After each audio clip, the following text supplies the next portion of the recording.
everyone. It's another episode of Not In, All In, the show where we just talk about, whatever we want to talk about. Based on usually the last few days of the sports world. I'm Kirk Buchner along with Chris Mouradian and Longhorn Dave Whitlock. I've informed them both that in a certain niche of a niche, they're public figures too. Aha! We finally made it. Awesome. Yeah. On your coattails, Kirk. It's all you. That's right. Yeah, but if you keep Googling yourself, then it's sort of raises the profile. It's a weird sort of self-congratulatory process. But before we begin, Dave, have you got your Sportsman of the Week up? I do, yeah. So it was a great first week of the Olympics, which we'll talk about in a little bit. But one individual has now established himself as the all-time gold medal winner in Olympic Games. 9 gold medals, never a silver, never a bronze. But Johannes Hoesflot Klaebo from Norway, which is leading all the medals across the board.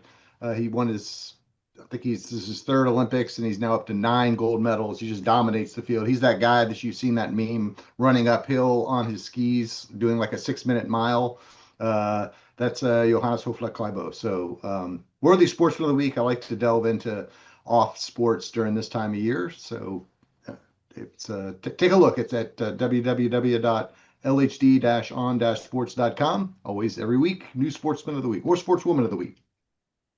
Like it. Cool. I like it. I love how Norway, a country of I don't even think they're 5 million people, yet they routinely lead in medals in the Winter Olympics. Yes, I know you've got that sort of geographical advantage, but Sweden and Finland do too. Yeah. And Norway seems completely uninterested in developing a hockey program. No interest whatsoever. Say that. It's all the countries around Denmark, Switzerland, Germany can rustle up, some teams, but not Norway. Nope. Just the flat planks. Zero interest. 0.0 interest in developing. Population of Norway is 5.8 million. So they're growing. Oh, okay. So it's bigger than I thought. That's like the city of Houston for magnitude. No, now that I think about it, has Norway ever had a figure skater that was any good? Not that I can recall. Yes, Croc. I could. Well, none are coming to mind. I'll let Chris sort of do that while I'm sort of setting everything up. We're going to start off with the Olympics, and I didn't really give any direction on this. I just said, you know what, let's just see what everyone's been watching.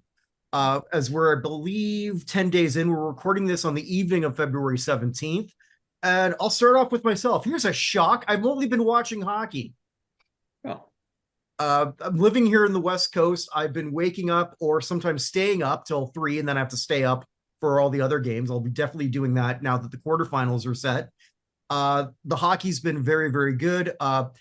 We did our Olympic preview, and for the most part, the teams you expect to be there are. There's really no bad team in this tournament. France is the worst team, and France did not embarrass themselves. No, they got a really good fight with Canada and kind of kicked that guy's ass. Yeah. Tom Wilson's going to need a little bit of security getting back into Canada after that one. Yeah, that was sort of an interesting thing. And I guess they pretty much brought Tom Wilson in, not because he's a great scorer. He's a good scorer, but he was there to sort of counter the Americans. Because that's what this was. They were looking for his grit and toughness, not for him to go 0-1 in a fight. Yeah. I mean, he went down, he went back, got right back up again. Never going to keep him down. But I'm sure that if it was allowed to be another round, Wilson's winning that easy. But unfortunately, that's not how hockey fights work. Yeah. No. I've watched a little bit of some. What you were just describing, Dave. What do they call that? Alpine climbing? It's because that's a lot of fun. Yeah, there's cross-country skiing, which I didn't even touch on. That's what Johannes Hoesflot Klaebo has been winning, the cross-country, not the downhill stuff, but either cross-country, uphill, any of the non-gravity pulling aspects of skiing. He completely crushes any human being on Earth 9 times. So that's what I've been watching a little bit is cross-country skiing. That's actually, believe it or not, something I used to do quite a bit of. So I've watched some of that. I have not watched any curling, despite the fun event of just watching a Canadian just say, "Hey, go fuck yourself." I kind of like that. I guess we're not going to get monetized on this one, but that's fine. Uh, but it was interesting. It was certainly interesting for that to sort of dominate the headline so far, or not dominate, but it was a pretty big headline. Yeah, I made news because it happened on both the men's and the women's side, and with the same team, the Canadian team. So it just kind of makes you wonder if it's was part of the strategy or if it just kind of was coincidence or what. But it was kind of interesting that, like I said, it just happened to be on both men's and women's and both the same country. So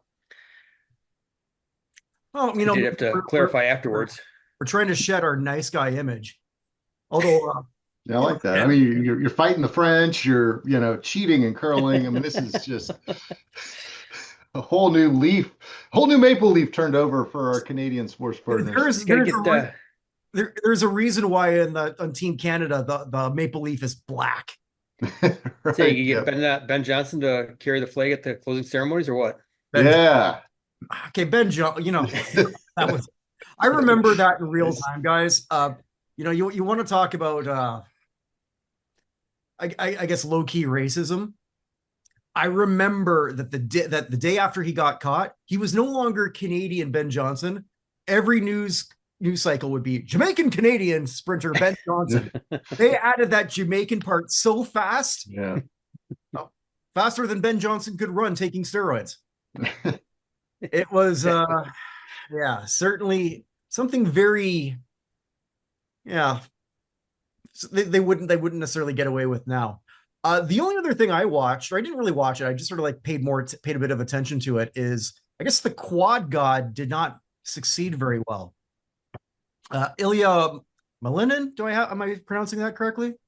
Better than I could do. Okay, I'm not big on figure skating. I know that he was heavily favored. Apparently he can do more quads than anyone else can, but his statement after told me that he knew he was going to choke. So I was going to have to put my glasses back on as I read this here.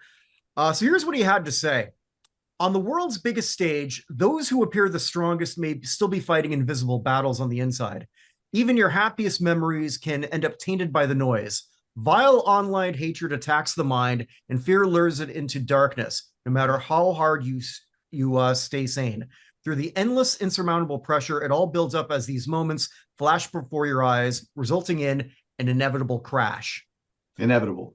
That's the word, right? That is the word right here. That's what I sort of like typed in to talk about that. I'm no sports psychologist, but I do think that Ilya needs to see one. I think he willed this into existence, unfortunately.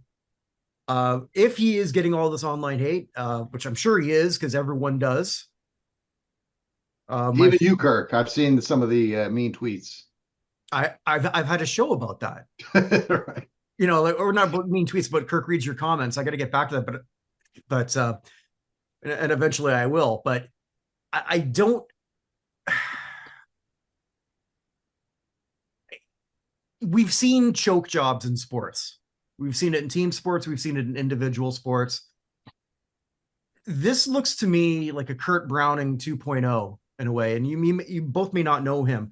Kurt Browning was the Canadian figure skater, men's figure skater, who would win every world. And he was the best jumper of his day.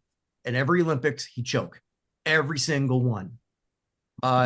We talked with Bonnie Blair last month.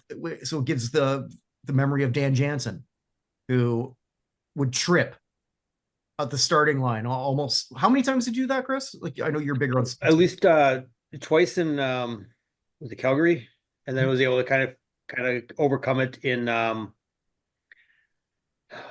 think it was Lillehammer in Lillehammer or Abbeville. I get those two mixed up. They back to back there. I think if I remember correctly, he finally won it in his last try. Mm-hmm. He did. He got the gold finally in this last race. And once it gets in your head, I mean, hell, I still relive. Obviously, it's not at the same level. I still relive a youth game, soccer, where I missed the damn ball on a sure open net. Bothers me to this day. But you can't, when you're at that level, I don't quite know everything that's going on in his head. I don't know if he had some other issues off the ice. Saying that, when the most powerful thing wasn't his legs, it was his brain. He willed a loss into existence. And that's unfortunate. And I don't know how you get over that, because that's going to define him over the next 4 years, maybe over the rest of his life. I don't know. Well, you get over it by, seeking help if you need to, and winning. You just got to find somewhere where you win and kind of overcome it. It doesn't have to be an Olympic win. It does. Just a world championship to get over it. And then you kind of build off of that. Well, okay, but let's also be honest, right? The figure skaters are front and center, and there's a lot of people who are hearing with these names that they've never heard before. Because, yes, there's the world titles. Who cares? Not very many people, bluntly. The world champions. Well, those that care are the ones that are competing.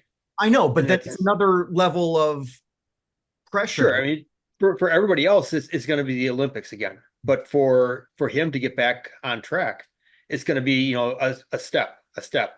We see that a lot too with other athletes, whether it's, coming back from a heavyweight fight that they shouldn't have lost or something like that, where they have to kind of step down a level, not a level, but, maybe fight somebody that they have a better chance of winning without really any pressure, and kind of going from there and building themselves back up mentally, physically to get back to that compete level. Because I and Dave, we've never been at this level of competition. We kind of talk about it as if we're more than fans, but really at the end of the day, we're fans. We don't know what it takes, but to me, it's a matter of kind of, you almost have to re-step your way back up to the top step again, and then succeed. You have to rebuild all that success that you've had previously that got you there in the first place. Mm-hmm. So, but yeah, like I said, if he needs somebody to talk to or something like that, I hope he gets the help or talks to the people that can help him. Because as you read that statement there, that quote, it did sound like somebody that was very unsure of their own abilities going into that event there. Yeah, kind of waiting for the other shoe to drop, waiting for something bad to happen instead of something good, which is, every athlete, visualizes success. I mean, Michael Jordan visualized making the last shot millions of times before he always made the last shot. Same with the hitter hitting the home run, et cetera, and the stick and ball sports we're used to here. But, we saw it a little bit with Simone Biles. She got the quote yips, for a little bit, and that's pretty dangerous when you're flying up and you're talking about probably take away the word probably, the greatest gymnast of all time. So it can happen to anybody. She, seemed to recover, and I mean, he did win a gold early on a team event, and I think he's got more events coming up. I don't think so. He doesn't have any more? Okay. I think sure. It's got the gala, which is where all the champions, and I guess they just the draws. Yeah. I don't quite know how they decide that, but I'll be I'm hoping that he sort of recovers from that. But that's what I've been watching so far. What about the rest of you? So I learned about Monobob. I watched the Monobob yesterday. That was some good action. Yeah. And Elena Myers-Taylor winning her first gold at 40 plus years old. And is actually an important medal for her because that is her 6th Olympic medal, which ties her with Bonnie Blair for the most Olympic medals by American. Now, she doesn't have the gold like Bonnie does, but she's got the volume. So that was very impressive with her. And the other thing I wanted to touch on was Lindsey Vonn. The unfortunate crash on her race there with, the pre-race injury on, racing on a torn ACL. Incredible just even attempt that, and the unfortunate wreck there, and all the work that she had put in to get to that point again at this stage in her life. To see it go up like that was really disappointing. Yeah, I've been watching. I kind of graze, so when I'm getting ready for work in the morning, I'll flip on and watch whatever happens. And it seems like in the 30, 45 minutes I'm moving around, I see like a whole event, some sort of jumping from Hmm. beginning to end. Or today I watched at least the second period of, I think it was Switzerland against Italy hockey. But so that's pretty entertaining. And yeah, I popped in yesterday for some Monobob. I watched some of the skeleton a couple days ago, and so it's fun to see. I would say that bobsled and to a lesser extent skeleton is probably my least favorite to watch. You don't really get to, it's the same shots. They go this way, they go that way, they go up around the thing. You can't really tell what's going on. I really like the skiing. It's one sport I can do, not as well as what we watch on TV, but I am capable of getting off a ski lift and ending up at the bottom of the hill without falling on a green or blue. Where Don't do start you me learn out. how to do that in Texas? Yeah, I gotta go to Colorado. Okay. It's where we go. But so I appreciated that. I do like curling. So in 2002, I happened to be working a job. I think that was maybe the Olympics were in Japan, but I was working a job with overnight shifts, and we would always just have that on. And it's definitely a sport you can casually watch. There's 10 ends. Each end has 10 rocks thrown by each side. So you can just kind of watch the ebb and flow. And I got into the strategy and what they were doing and really appreciated some of it's not the most brute force, strongest athletes, but there's a lot of skill involved. The sweeping is less than the throwing. But you could see it, and it was fun to watch. So that's a long investment to watch a whole match. You're kind of sitting there like it's better to kind of maybe have it on the side TV and keep an eye on who's, those last two or three stones for each typically decides it. And then hockey, if there's anything disappointing about hockey is they stack the initial brackets. So, they put all the good teams in different brackets. So you're just getting a lot of Canada beating up France. But on the United, women's side, yes. On the men, yeah. Well, I mean, there's a little bit. I'll give you some Finlands and Swedens, but I don't know. I haven't been enthralled. I watched the U.S. and they kind of scuffled early in their games, and I watched until they got a appreciable enough lead. I'm looking forward to the knockout rounds, which of course started today as we're recording this. And I did watch a lot of the women's. Watched women Sweden most of that match. It was on at the gym, so I was keeping an eye on that.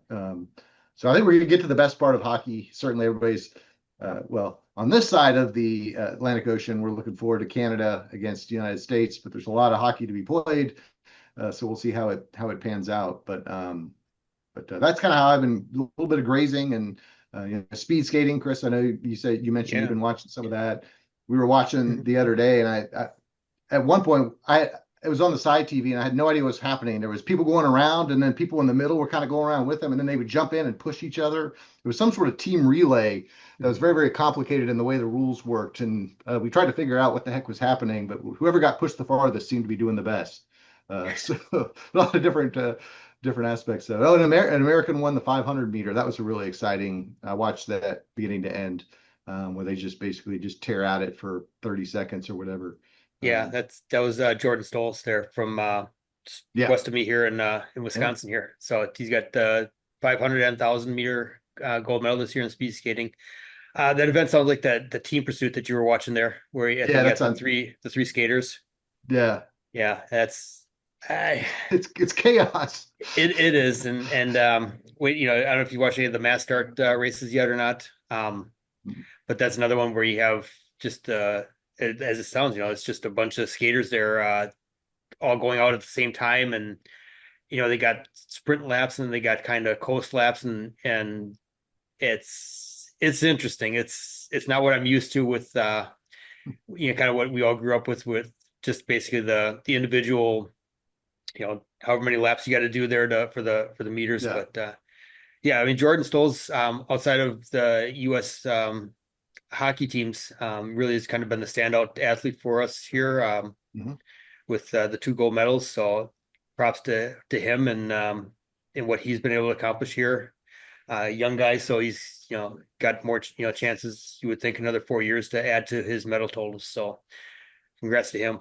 But yeah, the women's Olympic women's team in hockey, they've been a lot of fun to watch. They've really kind of established themselves as the team to beat here this year. So really looking forward to that finals there. it's not even been close. No, It's not even been close. Canada is not even remotely at that level. they'll have to steal one. Everything's going to have to go right for them to win that game. Mhm. Not saying it can't happen, but I would put the odds on what, like 2-1 US, and that might Uh, even.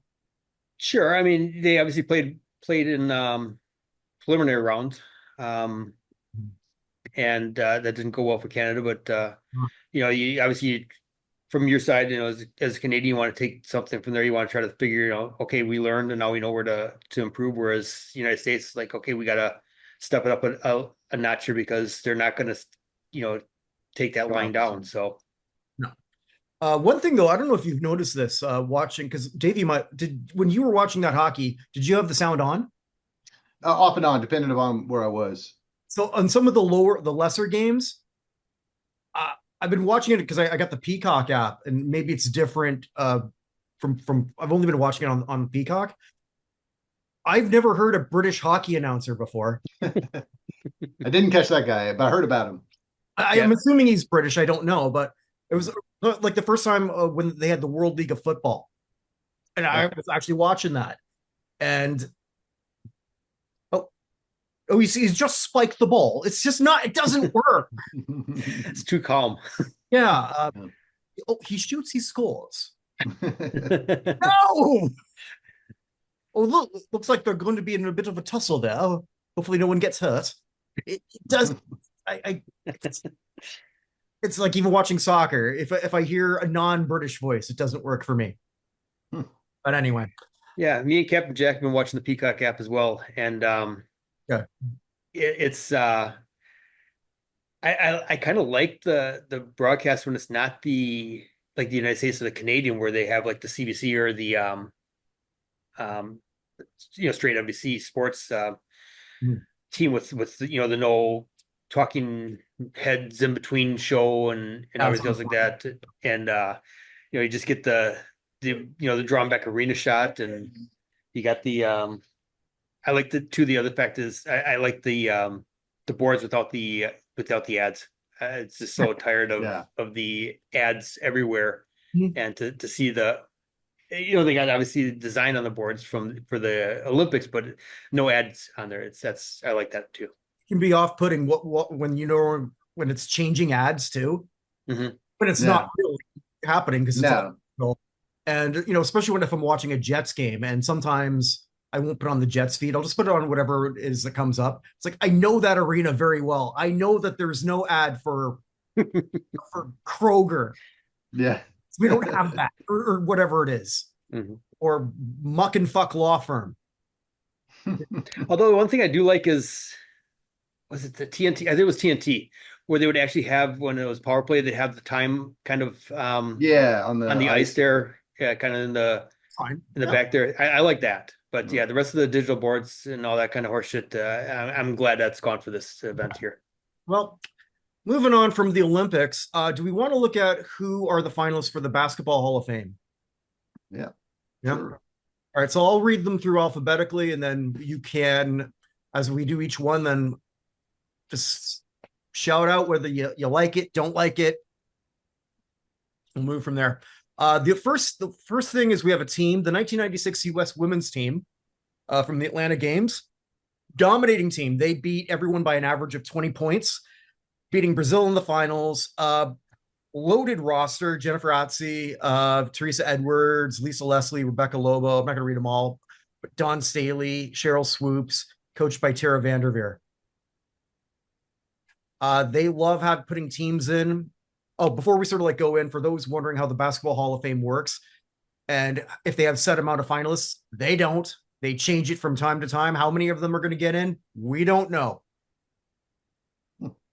Not a clue. We don't know how many they're going to do. One year when Kobe was up, was Kobe, Duncan,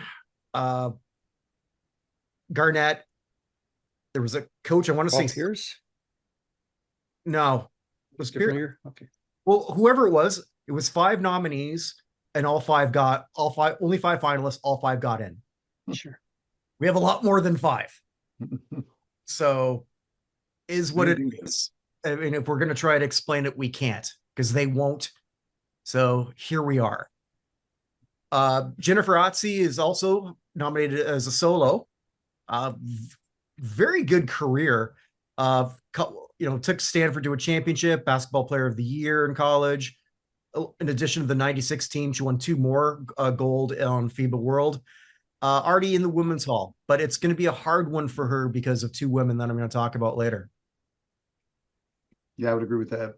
I'm on the teams. I'm just not sure how to place teams with others. Especially we talked about some of the dominating early 20, 30 years ago American Olympic teams that just were head and shoulders till, quote, the world caught up. These last French games, there were some really exciting action. So are these teams worse or are the other teams better?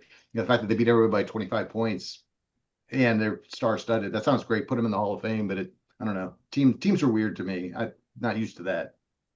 I think also too, it might be hard for this team to get in just because whoever they decided, maybe they don't feel they need to sort of spread out to the other women, because you've got 2 female locks who are coming up and one very, very good one. So it'll be hard. But I guess the hardest one here, the least known female, Molly Bolin. She was a huge star in the late 70s and the first ever, I don't know if it's the first ever in the world, but first ever North American anyway, pro league, co-MVP, 3-time league all-star. And in some places was the face of the league because she was kind of cute. So she'd be in calendars, such and such. So she's representing on the women's veteran side. That's another thing I should also mention. They decide these by North American category, the women's category, which is essentially the modern category, women's veterans, men's veterans, international. But they're all over the place. Yeah. Tal Brody. This one's fascinating because he shows up here in the North American category, and he did begin his career in the United States. His number was retired at the University of Illinois. He played in the Maccabi games in Israel. He was asked to stay, and he was a good player. He was drafted. What was it? I have this written down. Okay, I guess I didn't. But he was in the top 15 on first round pick. Drafted by the Bullets. That I remember. So he could have been in the NBA. He decided not to. He stayed in Israel, and he pretty much put Maccabi Tel Aviv, their club team, which is still their top club team today, on the map. Won the 1977 Euro title, beating Moscow. And it was a pretty big deal. He famously said, this puts us on the map, and this puts Israel on the map and just everything else, not just in sports. I think I'm paraphrasing very poorly, but he's in a North American category despite really not having to do much. Well, whatever. Yeah, it seems like perfect for international category, a pioneer, trailblazer, which is great for the whole Halls of Fame. Certainly doesn't sound like he's the guy scoring 80 points a game, but yeah. He also coached later too, so he remained their coach for a long time. So like Tel Aviv is essentially the Yankees of Israeli basketball, and they're usually competitive. Oh, you bring that up. Brody was actually in the international preliminary last year. Okay. So I don't know why they switched him. It doesn't make any sense to me. So according to the Basketball Hall of Fame website, they have him broken out with Mike D'Antoni as a contributor, not as a North American or international selection. So, although, yeah, that's another interesting one we're going to get to, because I don't know why D'Antoni's came in as a contributor and not in as a North American coach. Right. I don't get it. But whatever, his candidacy is very strong. Here's one who's not. Joey Crawford. A referee who's, when you look at his Wikipedia page, it's pretty much all about his controversies. Very, very quick to give a technical. Yeah, he logged a lot of time. Gave a technical to Tim Duncan when he was just sitting. Right. Yeah, what was the contribution to the game that's earning him some sort of, he bettered his craft and was an exemplary, you went I'm used to baseball, the Doug Harveys of baseball that just were, controlled the field, everybody behaved, never missed a call, not this crap. He was also suspended for pocketing downgrades on flights, although I remember didn't have to that. worry about the suspension because the league was what was it? It was either a lockout or a strike. Yeah. He never served anything. He never lost a dime because he wasn't getting a dime anyway. But okay, if that's your official, go ahead, I guess. Stupid. And then Mike D'Antoni. Yes, and you're right, listed as a contributor, even though realistically he's a coach. I don't know why he would be listed as a contributor or enter that way, but he does have his overall record in the NBA is okay, 672, 571.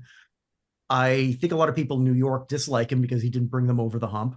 That was his most high profile run, was with those really good Knicks teams that didn't win, but he did make it to how many conference finals? Well, he took Phoenix to the conference final, two-time coach of the year, 2 Olympic gold medals, did win in Europe for Benetton. Treviso, I'm probably saying that wrong, but a better candidate than his record shows. First lock, Elena Donne, an incredible player, maybe top 15 all time. Chicago, Washington, an NBA title with Washington, 2 MVPs, also on the Olympic team that won gold in 2016. They've already sort of like she can write her speech right now. She probably I agree with that. Yeah. Here's a good one. Mark Few, still with Gonzaga, and can you imagine? Like we always remember Gonzaga just really being that team that would sort of squeak in, or they'd be that 1 or 2 every year because they were the best of what conferences were they in at that time? Because they switched conferences. WC. Yeah, the West Coast Conference is what I remember them as, but I don't know if that's where they started or finished. Yeah. It was WAC or Big West Sky. Coast or Big Sky, something. Yeah. I think it's well. I've got here that he's a 12-time West Coast Conference Coach of the Year, won 19 tournaments, took them to a finals or the Final Four. Did he go to the finals? Mm-hmm. Yeah, sorry, 2 of them. Well, 2 Final Fours and 1 was a final, I believe. Yeah. Still there. I think that's a very good candidate. Yeah, I'm looking forward to Kelvin Sampson when we get to him. Yeah, well, I was counting on you there. to talk about him. Yeah. Blake Griffin, arguably, I will say the top male name. I don't know what this says about the male names that they have available, but they did this to themselves in a rush to put a whole lot of other people in. So here we are. Saying that, Griffin was an excellent player who just, had he not had that one knee injury, which I believe happened, because he was a Piston at that point, and then he was never the same. But 5-time All NBA, must-watch player when he was at his prime, when he was with the Clippers. I think he's a lock based on who's around him. Yeah, that makes sense. He doesn't jump off the page to me, but and he's a guy that went to OU, so you gotta discount him for that. But Yeah, I mean it's kind of for players to go, it's not exactly the strongest ballot that they've had recently. Yeah, and again, just to sort of touch on that, in the last 15 years, they've changed their eligibility from 6 to 5, 5 to 3, now 3 to 2, which happened last year. And in all 3 cases, it was to get somebody in early. All major names, and like I keep saying, they are broke. Well, it did, it does kind of advance candidacy of people. You'd still end up with the same people per ballot, though. So I mean, this was always going to be, Blake's ballot with the people around him as far as first ballot eligibles. Mm-hmm. And I think that's really more like what you're describing there with was it Carmelo Anthony and like a name, Dwight Howard. Yeah, last year, Where they really wanted to try to get a big class together, it seemed like, and they just wanted to push past, kind of jump over what would have been a pretty weak first ballot class there to get some guys in there. I think they probably felt like Blake Griffin was a big enough name here that if they moved things up again like they did last year, that they wouldn't necessarily have it there's no one too to bad this year. But there's no one they can move up. at this point, no, they're going to start getting inducting people as soon as they retire.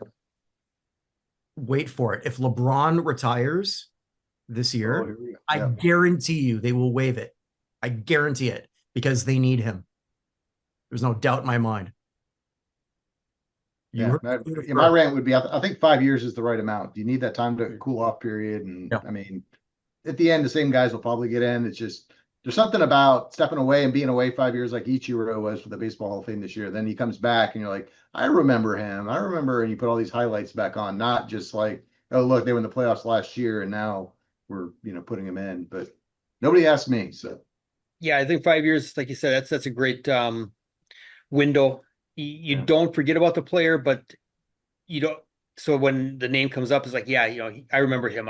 He belongs here, as opposed to somebody with recency bias, like you said. Just won a championship or retired with an MVP, or something like that. That maybe was a little bit of an end of career gift. So I'll shut up now.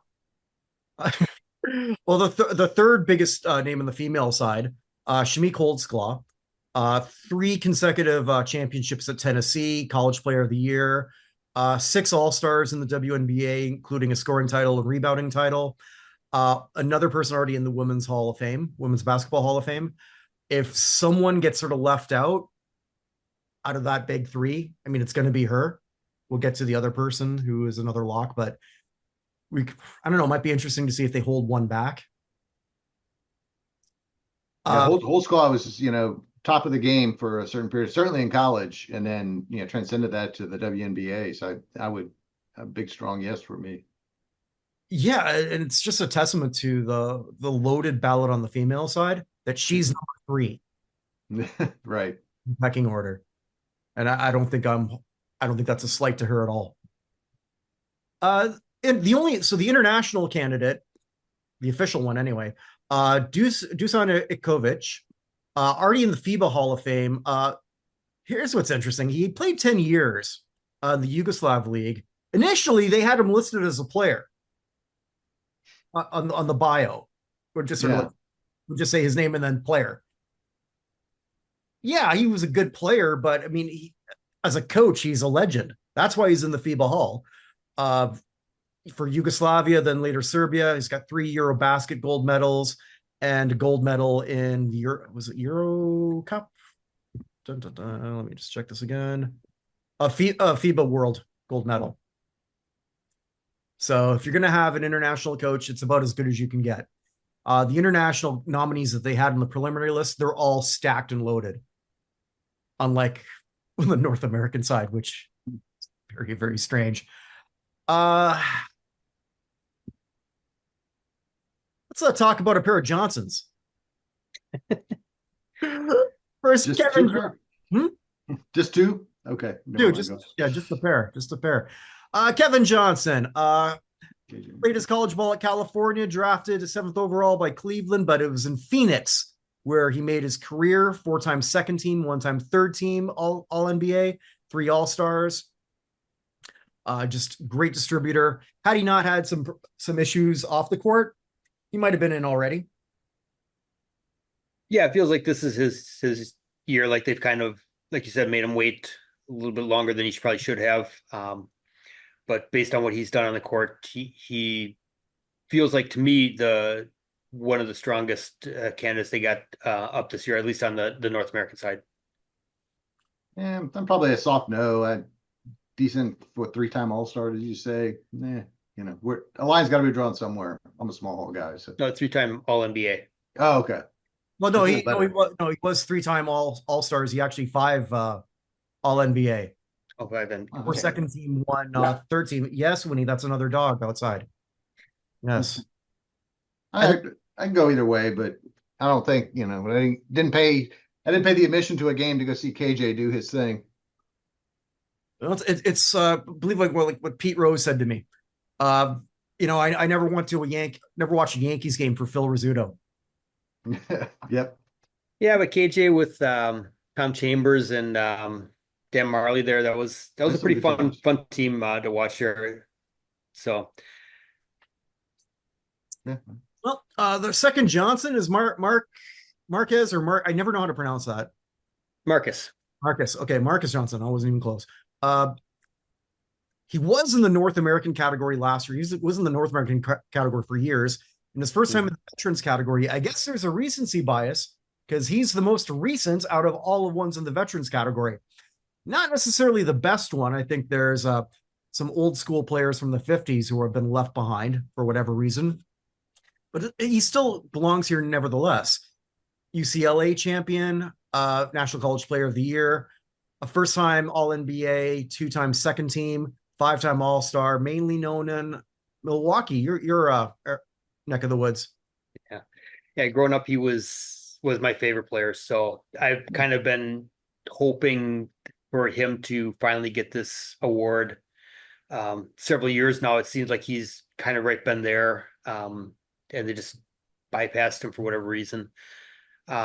He's the only veteran nominated that is a direct elect category. So it seems like if they're going to do a veteran, he's going to be the one. But yeah, you look at his entire body of work, which the Basketball Hall of Fame tends to do with going back to what he did in college. As you mentioned, College Player of the Year, UCLA champion, under John Wooden there.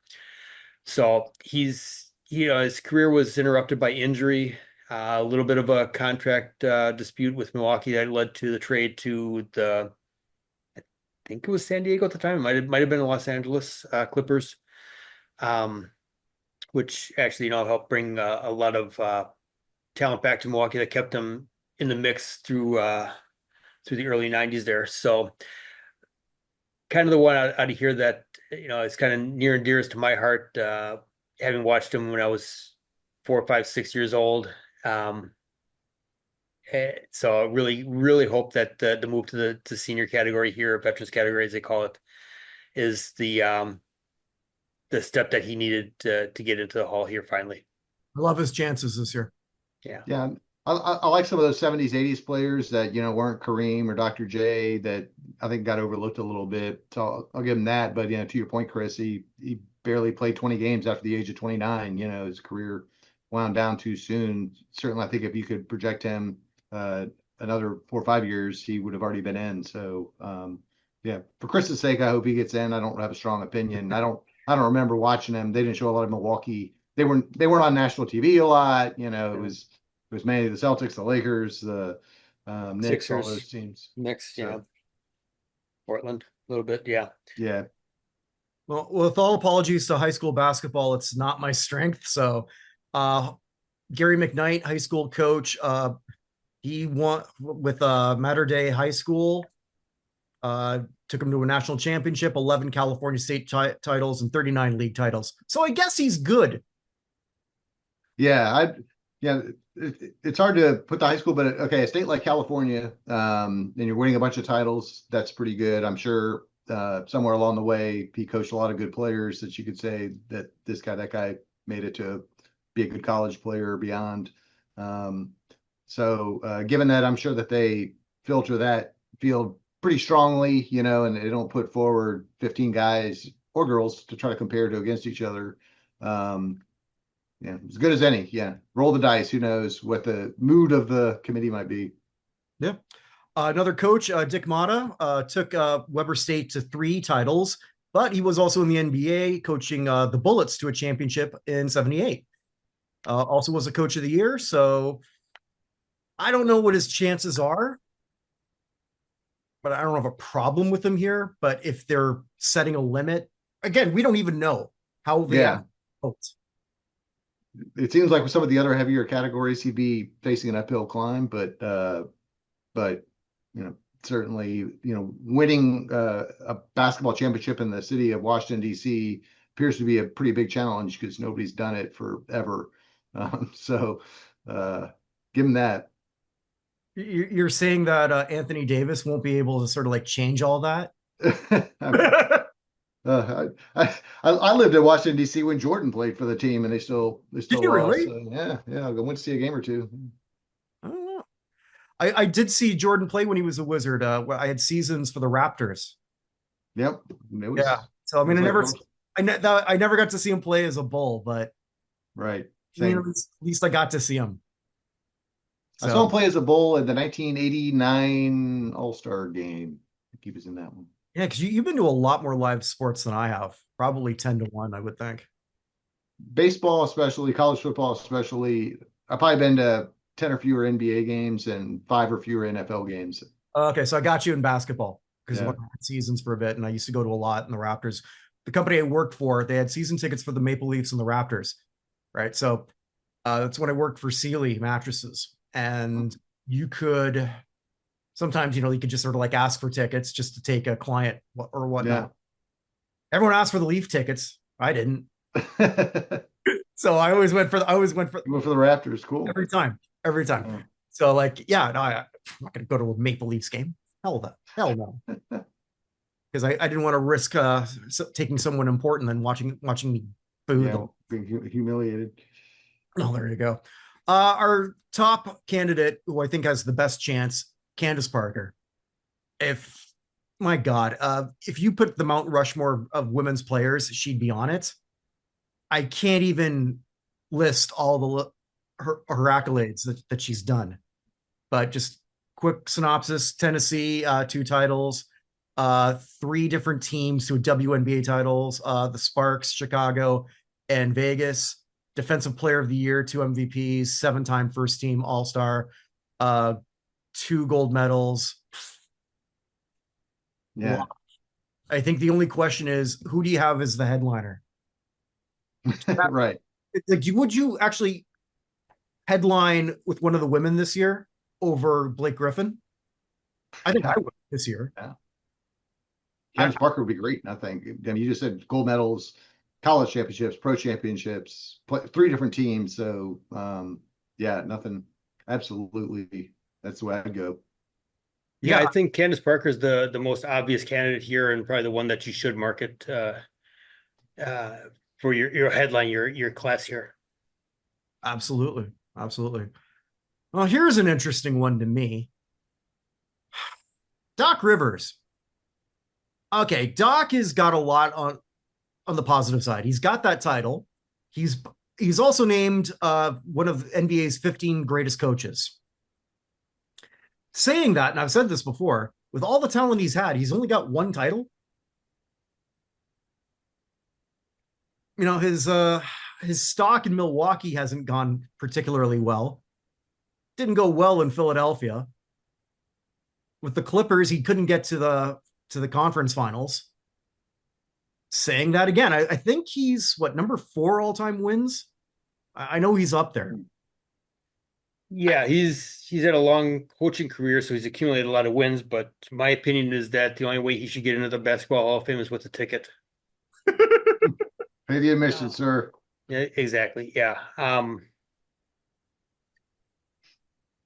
You start to look at other coaches that have a lot of wins that haven't really had the final success. You can do it during the regular season, but you can't do it during the finals. The most obvious coach, and it's a different sport, Marty Schottenheimer, kind of gets held back because of that. The fact that he never really was able to get the postseason accolades, wins. I really don't think he belongs personally, but it's accounting. They're going to look at the counting stats. They're going to highlight the 1 win Boston won in spite of him, and I think they're going to put him in. He was part of the press release when kind of press release that came out, and his name was like one of those right underneath the headline there. So it kind of gives you an idea of where I think the support's going to go. But oh well. Well, I'm going to leave this one to Dave. Kelvin Sampson. Yeah, he's extraordinarily popular here in Houston for his work with the Houston Cougars. Basically, Guy Lewis was the guy in the '80s with Hakeem and Drexler and those guys, and he's just done an amazing job here. Where he is among college coaches, I'm optimistic. Well, I'm hopeful, but I'm not optimistic, I guess I should say. I don't think that his full body of work compared to some of the others, like a Mark Few, even that's been with one school for a long time, multiple Final Fours, which Sampson has. So I think he'll get left out. He did coach at OU, but I'll overlook that. Of course, got into these days he got into trouble. I think it was Indiana for texting a recruit. I mean, these days they're filling up cars full of money and handing it to them, and it's no problem. Back in those days, if you sent a text on a Tuesday, you got in trouble. But we'd love to see it. Can't overstate his popularity because he stays. He's always got these interests. Oh, he's going to go to take a bigger paycheck. He'll go back to the NBA, but he's really committed to these kids. He's gotten some hardworking kids in school, but overall, I don't think he gets in, but we're hoping. Okay. Yeah, I think it's also a harder ballot for him because I guess in the pecking order of coaches, you got to figure he's 3. Yeah. Behind Few and Rivers. Yeah, and then at that point, and the 3 WNBAers, and they probably got to throw in a adult male. So, are we talking 7 or 8? We haven't even got to the Israel guy and the other stuff. Oh, we have another Israeli guy, technically. Amari Stoudemire. Huh. Yeah, because he after his NBA career, he went to go play for Maccabi Tel Aviv. There you go. Yeah. So where he won 2 titles there. But obviously he's best known for his work in Phoenix and New York. 6-time All-Star, 5-time All-NBA selection, 1 first team, 4 second team. I'm going to put, because Evan and I went through this on an earlier show, but there is a bit of a caveat here, or an asterisk, sort of, depending on your point of view. I like what the NBA has done recently, because before you used to have to go by position for your first, second, and third. Mm-hmm. Now you don't. So was Amari a top 10 player all those years? I know that the people who go to not Hall of Fame hate him because you can vote for those candidates. Last time I checked with Amari, he had like 13% of put him in. That's not very good support. No. But he did very well. But again, I think just sort of the Knicks fan base, well, you didn't win for us. And that's that big thing. The Israeli conspiracy theory in me here. And the commissioner's named Silver. For that, it was Stern. No. Looking at him, he would be. I would think he's probably the 3rd or 4th former player that's part of the North American Committee here. Depending on how you feel about Buck Williams. Love of Buck Williams and Kevin Johnson there. I think I think he's got a chance. Wouldn't be my first choice, but if they were to put him in, I would not lose any sleep over it. I think he had a very fine career. Either way, if he doesn't go in, I'm not losing sleep over it. If he goes in, I'm not losing sleep over it. He's just kind of a player, borderline player that, we'll see. Yeah, no strong opinion. Same, everything Chris said, right on the edge. I'd keep him out, but I always default out until you prove that you're in. Okay. We only have 2 more. Jerry Welsh, head coach at SUNY Potsdam, winning with a record of 494, 141, 2 national championships. And then we already mentioned him, Buck Williams, 82 Rookie of the Year, 3-time All-Star with the Nets, 4-time All-Defensive Selection. I kind of like these stats. 16,784 points, 13,017 rebounds. I like that. Yeah, agreed. I I like Buck. He's one that I've kind of hoped would break through here. I think this is a good ballot for him to break through. Fingers crossed with him. And Jerry Welch, just wanted to point out that he was a finalist last year as well. So if there's any kind of pecking order type thing going along, maybe that works in his favor. Okay, well, we're going a little longer than we usually like to, so I'll just get right to the All-Star game. Which the All-Star game, the main All-Star game, or games rather, it didn't suck, which means it cleared the bar. That's the best thing I can say about it. The games didn't suck, but the rest of it did. Usually I would get really excited. I remember not all that long ago, you get really excited about the dunk competition. You know, it's a league full of swagger, and here's the best part of it. Well, 4 no names compete for it now every year. It's more of a fashion show than anything else. I didn't watch the Saturday. I watched the Sunday because I knew we were going to talk about, but I can't get into something if I'm not that familiar with the player unless they did something spectacular. And based on what I saw on X, they did not. So I didn't watch that. On Friday, there was piles of empty seats for the celebrity game and the Rising Stars competition. Not a good sign. Now, I think a lot of it can be attributed to just the prices are just disgusting and just all the other problems the NBA has.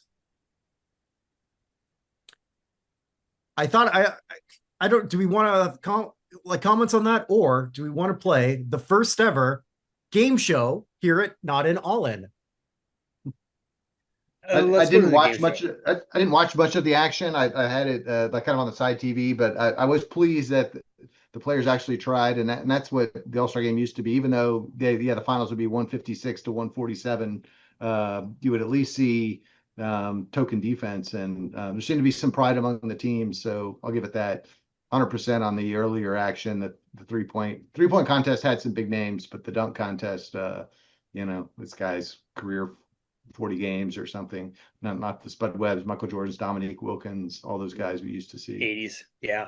No, it's definitely lost its luster from when it first started. Because then you have Dr. J in there, Michael, Neek, as you mentioned, Spuds. It was worth watching. Vince Carter, I think. Vince Carter, D Brown. We all remember D Brown with his pump up his shoes there. Yeah, see, that's when it was relevant. Now you talk about it, it's like, who the hell is this guy? Yeah. And Jackson Hayes went to the University of Texas, so I was familiar with him, but I was still. But yeah, you're right. I think the bigger issue is all the fans that dressed up as empty seats for the preliminary stuff. Yeah. That's not a good look for the NBA. All right. Shall we close this with the first ever game show? Here, do I need to buzz in? No, we're going to sort of assign things, and we're going to play the game. Does either Dave or Chris know the celebrities? All right. We're going to put on my glasses for this. I don't have my Charles Nelson Riley. Oh, wait a minute. Hold on. Yes, I do. I got to put on my Charles Nelson Riley glasses. There you go. Okay. We move you to center square here. No. All right. So there was 2 teams. Now, you probably know the head coaches for each one. Giannis Antetokounmpo and Anthony Anderson were the 2 head coaches. So I'm going to assume you know that. That's a big assumption. Anthony Anderson and the comedian? Yeah. The comedian actor. He was on Blackish. Actor. Okay. Like Dave, if you saw him, you'd know, because he's been in virtually everything since he was an early 20-something-year-old. So, all right, who wants to be Team Giannis? I'm Milwaukee. I'll take Team Giannis. Kind of where I thought it would go. So here we're gonna go. Wow. Okay, who is Cafu? Who? He was on Team Giannis. He's a celebrity. All right. Okay, well, I guess we're starting pretty loose with the term celebrity here tonight. No, I don't think it gets better. It gets better, it gets worse. All right. Well, I have no idea. Got to guess. Like, what is he? What is he? Let's see. Celebrity. I have no idea. We'll say Don't Google music. that. Music. You're incorrect. He is a former soccer player from Brazil, and he has more caps than anyone from Brazil. So he played a lot of games. I would have got that one right by guess. Did you guess soccer or you guess? I would have guessed soccer. Sounded like a Brazilian soccer player. Okay, so it's 0-0. Dave, here is yours. All right. All right, you should be able to get this. Who is Keenan Allen? Keenan Allen. He is a former current San Diego Charger football player.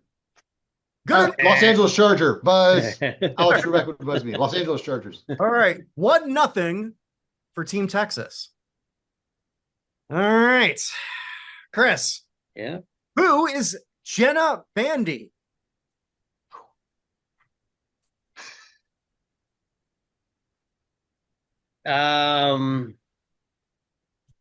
Music. No, she is an influencer.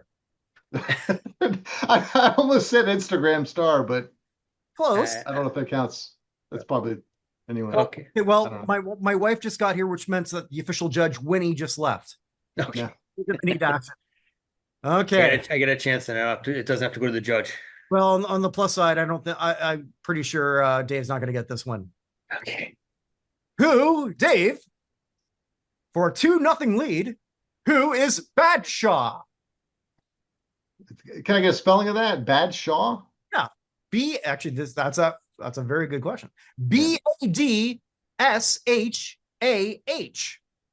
Oh, Badshaw. Yeah, he's the Far Eastern rapper. How the hell did you know that? You're fucking cheating. No, Badshaw, you kidding me? No, I'm kidding. Seriously, He drops beats all the time, Kirk. Keep up. Damn. Okay. I'm learning a lot about Dave here tonight. Okay. All right.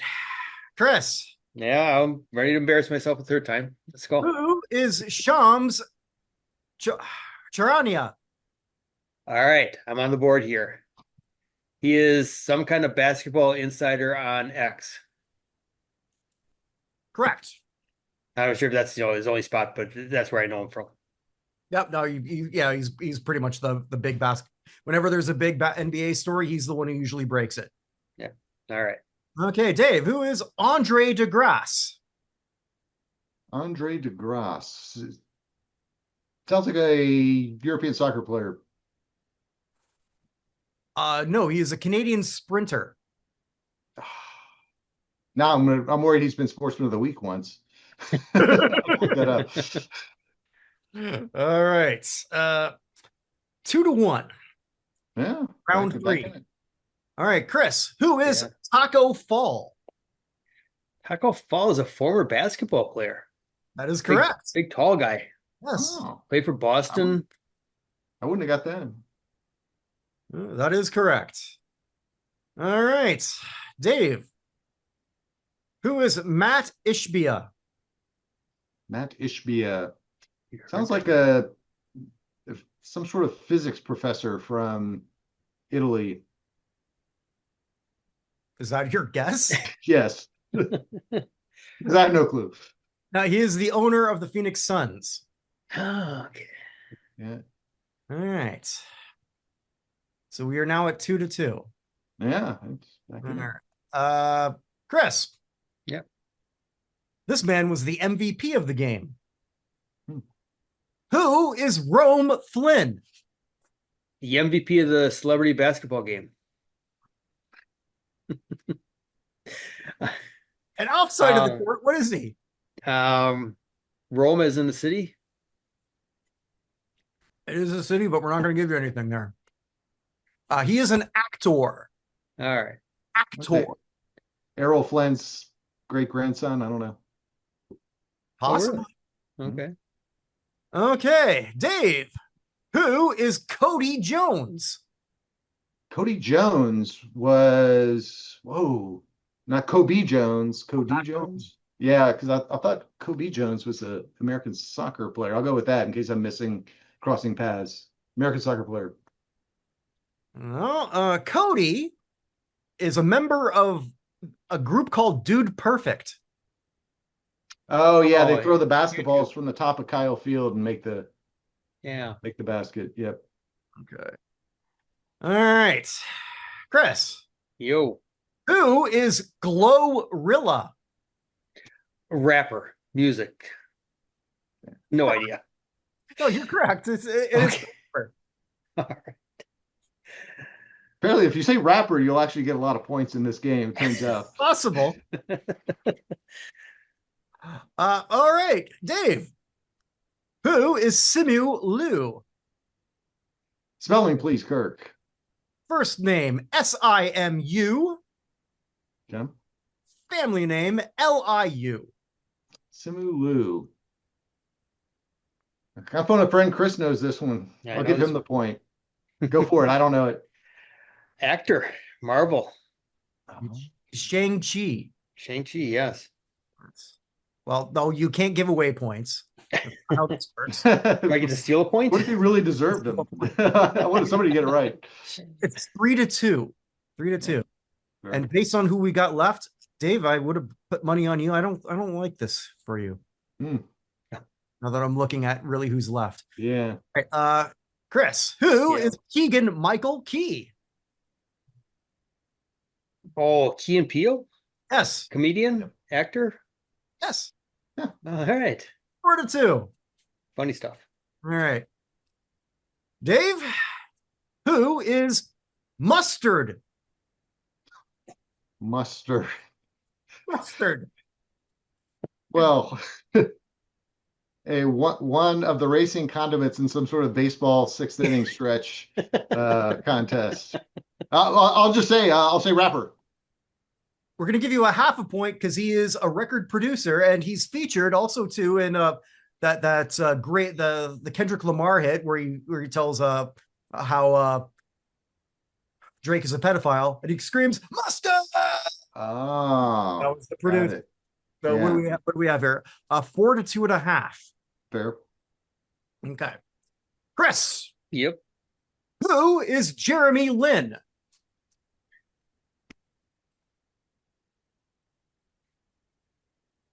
Oh, come on. I want to say Jerome Flynn.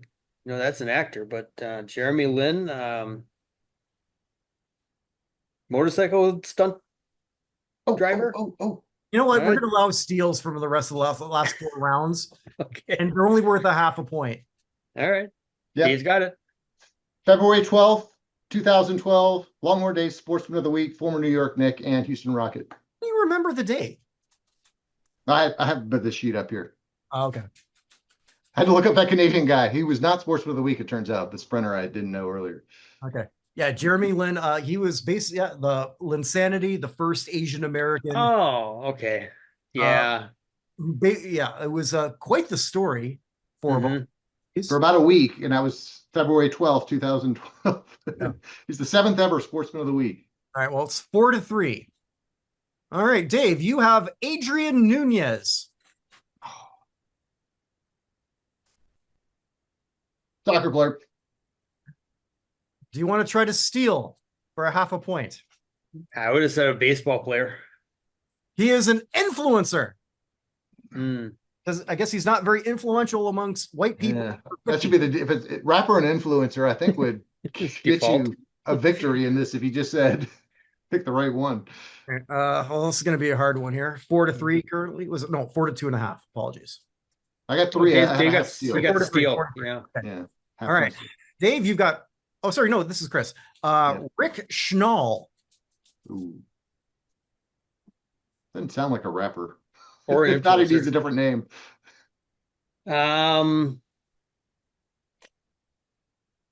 Basketball executive for the Phoenix Suns. That was something before. That was already answered. Well, the owner, so I figured maybe he brought his executive with him. I don't know. That is no. You want to steal? Some sort Schnall cross-country skier. It says here businessman. Apparently, he's the minority owner of the Atlanta Hawks. It also says he's a minority owner of the Charlotte Hornets. I don't know how that works. Yeah. Once I read Sounds like a that, conflict of interest. I would think. Let me look at that. Denny Hamlin owns one team and he races against his own team, so that could be a gray line. Oh, okay. No, this is weird. Okay, this is according to Wikipedia, so take this with a grain of salt here. Minority owner of the Hawks and majority owner of the Hornets. I don't know how that's allowed. Yeah. But all right. Okay, so Dave, who is Taylor Frankie Paul? Taylor Frankie Paul. Some sort of relative to Jake Paul. Son. No. Malcolm, he was on a sitcom. No. Comedian? Okay, well, influencer. Should have done the default. Yeah. Apparently, this person is What's with the Paul last name? is on The Secret Lives of Mormon Wives, and apparently went viral for revealing that she and her husband have been soft swinging with other Mormon couples. Soft swinging? I don't. Either you are or you're not. I don't know. Well, it's like when someone told me once they were half pregnant. Yeah. Which half? I'll withdraw any comment. It was the half who said, "Don't call me anymore." Right. I shouldn't have put that on camera. Anyway, all right, Chris. Yep. Amon Ra St. Brown. Oh, I got an easy one. That's the wide receiver for the Detroit Lions. That is correct. 5-3. All right, Dave. Nicholas Van Steenberg. Van Steenberg. Influencer. Correct. See, I can learn. 5-4. Apparently of Dutch origin, if the name. I guess so. We only have one left. Okay, Chris, to put this away. Or else I get to steal for all the points. Yes. Dylan Wang. Influencer. No. I have no idea, but I'm going to guess Dylan Wang, tennis player. No. Apparently, he's a very big actor in China. All right. Chinese actor. You might remember him from his work in Love Between Fairy and Devil, Guardians of the Defeng, and Meteor Garden. Do you remember those films? Haven't seen it. Haven't seen them. Still waiting for Ninja 3. Well, Chris, you've officially won, but you can make this at least a 1-point contest, and I think you will. Who is Jason Williams? Jason Williams, former NBA player, big man. Correct. Thank you for playing the first ever, whatever the fuck this was, game. I don't know if we'll ever do this again. Maybe if there's ever another celebrity all-star thing, and I know that both of you did not watch it. It wouldn't have mattered if I watched it or not. I still wouldn't have known where these people were. I would have lost money though, Chris. I would have had money on Dave, especially after he got the Indian rapper. Oh yeah, yeah. You should get bonus points for that. I do want to. I said that Jason Williams, the big man, that was the guy that like shot somebody and killed somebody. This is a completely different Jason Williams, NBA player who actually saw play in college for Florida. He came through Texas, and it was like, who's that white guy with all the tattoos standing on his head shooting 3-pointers? Yeah, he could move the ball. He had some as they say handles. Well, I guess that sort of brings everything to a close. We are going to be doing probably in the next 4 or 5 weeks, depending on when Dave gets his ballot in, the United States Athletic Hall of Fame class. So you can make your votes known. We've got a few more ballots that have come in, so we're pretty excited about that. One of which was arranged by Chris. Alex Cohen, I guess he does play-by-play. Broadcaster. Yeah, play-by-play for the Iowa Cubs. and Chicago Cubs. And is sometimes filled in with the parent club. Chicago Cubs, and he's going to be in the IFL this year, working games over there. So he's staying busy.